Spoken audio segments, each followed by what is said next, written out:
Hello friends, welcomes to Kanaka சமையல். இன்றைக்கி நாம் என்ன பார்க்க போகிறோம் அப்படின்னா, ரொம்பவே சூப்பரான ஒரு டிஷ்னு சொல்லலாம். உங்கள் வீட்டு குழந்தைங்க கூட செய்கிற அளவுக்கு ஈஸியான ஒரு கேக் ரெசிபி, டோரா கேக் எப்படி செய்யலாங்கிறத நம்ம இன்றைக்கி பார்க்க போகிறோம். வாங்க வீடியோக்குள்ளே போகலாம்.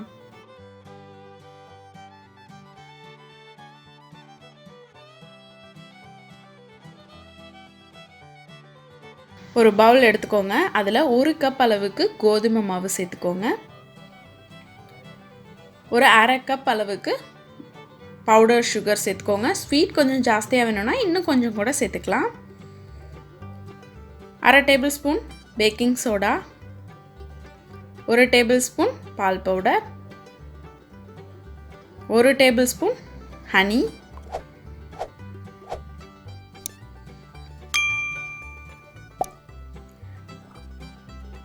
இது எல்லாத்தையும் சேர்த்ததுக்கு அப்புறமா நாம் கொஞ்சம் கொஞ்சமாக பால் விட்டு இதை மிக்ஸ் பண்ண போகிறோம்.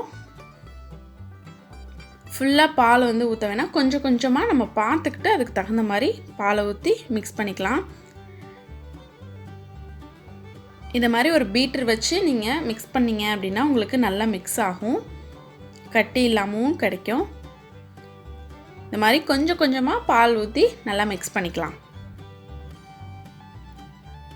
ஒரு தோசை மாவு பதத்துக்கு நம்மளோட மிக்ஸ் இருந்தாலே போதும்.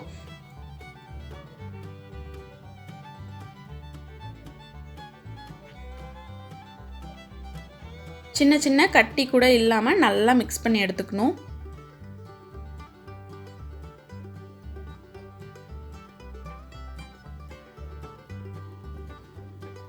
நீங்கள் எந்த அளவுக்கு நல்லா மிக்ஸ் பண்ணுறீங்களோ அந்த அளவுக்கு உங்களுக்கு கேக் சாஃப்டாக கிடைக்கும். இப்போ பார்த்தீங்க அப்படின்னா கொஞ்சம் கூட கட்டி இல்லாமல் நல்லா திக்காக மிக்ஸ் பண்ணியாச்சு. இந்த பதத்துக்கு நீங்கள் வச்சுருந்தீங்க அப்படின்னா உங்களுக்கு சூப்பரான ஒரு கேக் கிடைக்கும். இப்போ அடுப்பில் நான் தவா வச்சுருக்கேன். அதில் 1 டேபிள் ஸ்பூன் அளவுக்கு எண்ணெய் விட்டுருக்கேன். ஃபுல்லாக நல்லா எல்லா இடத்துலையும் ஸ்ப்ரெட் ஆகிற மாதிரி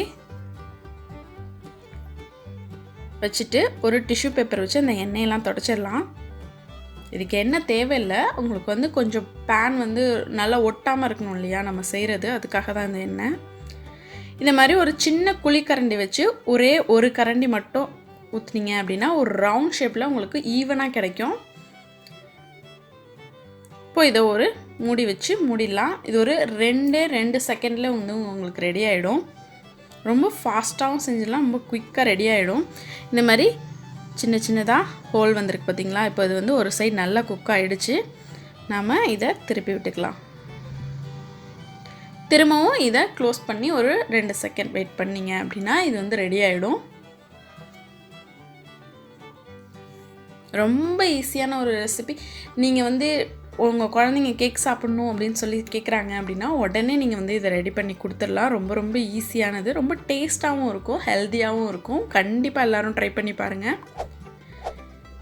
இது மாதிரி குழிக்கரண்டி வச்சு ஊற்றுனீங்க அப்படின்னா உங்களுக்கு ஒரே ஈவனாகவே எல்லாமே கிடைக்கும். அதனால தான் இந்த மாதிரி பண்ணுறது. நீங்கள் இது மாதிரி க்ளோஸ் பண்ணி குக் பண்ணணும். மெயினாக ஒரு விஷயம் என்ன அப்படின்னா நீங்கள் ரொம்ப லோ ஃப்ளேமில் வச்சு தான் இதை நீங்கள் குக் பண்ணணும். ரொம்ப ஹையில் வச்சிங்க அப்படின்னா உங்களுக்கு ரொம்ப சீக்கிரமாகவே செவந்து போயிடும். அதனால் லோ ஃப்ளேமில் வச்சு இதை நீங்கள் குக் பண்ணுங்கள். நான் ஃபுல்லாகவே எல்லாத்தையுமே சிம்லே வச்சு தான் நான் குக் பண்ணி எடுத்திருக்கேன். இப்போது நாம் இதில் சாக்லேட் பேஸ்ட் சேர்த்துக்கலாம். நீங்கள் சாக்லேட் பேஸ்ட் ரெடி பண்ணி அதை சேர்த்துக்கலாம். இல்லையா நியூட்ரலா இல்லைன்னா ஜாம், இந்த மாதிரி எது உங்கள் குழந்தைங்க ரொம்ப விரும்பி சாப்பிடுவாங்களோ அதை நீங்கள் இதில் ஆட் பண்ணிங்க. நான் டைரி மில்கை நல்லா மெல்ட் பண்ணி இதில் தடவிருக்கேன். அது மேலே இன்னொரு இதை வச்சிடலாம். இப்போது ரொம்பவே சூப்பரான ஒரு டோரா கேக் கிடச்சிருச்சு. செம்ம சாஃப்டாக இருக்கும், செம்ம டேஸ்ட்டாகவும் இருக்கும். கண்டிப்பாக எல்லோரும் ட்ரை பண்ணி பாருங்கள். நான் உங்களுக்கு இதை கட் பண்ணி காட்டுறேன்.